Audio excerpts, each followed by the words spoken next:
Did Jesus train in a Buddhist monastery? Here's a fascinating slice of history that you may not have heard. In 1887, a Russian journalist named Nicholas Novatovich was traveling through India when he claimed to have broken his leg, and he was taken to a Buddhist monastery to recover. Now, while he was recovering, Novatovich says the Buddhist monks start sharing their way of life with him. And if you've read Mahavagga Gospel, this might sound familiar. And as part of that sharing, they show him this manuscript called The Life of Saint Isa, Best of the Sons of Men. So according to Novatovich, the manuscript tells the story of Isa, who is Jesus, who during the years that the Bible doesn't mention, left Judea and traveled east, where he studied with Hindu and Buddhist teachers. In the story, he critiques the caste system. He calls out religious hypocrisy, which are pretty Jesus-y sounding things, and eventually returns home to teach what he's learned. Now, Novatovich publishes all of this in a 1984 book called The Unknown Life of Jesus Christ. And it sold, like, a lot. But did it actually happen? Here's the deal.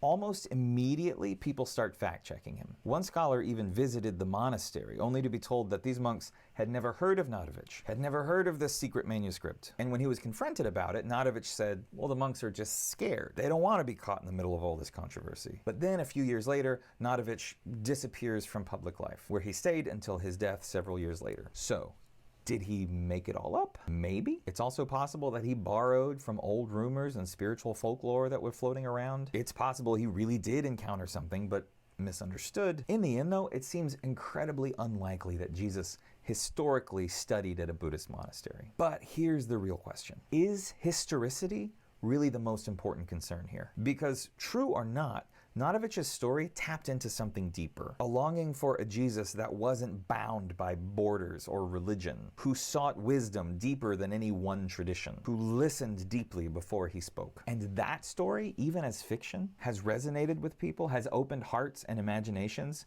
for over a century. So if that kind of story speaks to you, you might love the novel Mahavagga Gospel. It takes Novatovic's old tale and it asks the question, what if there were another way to tell the Jesus story?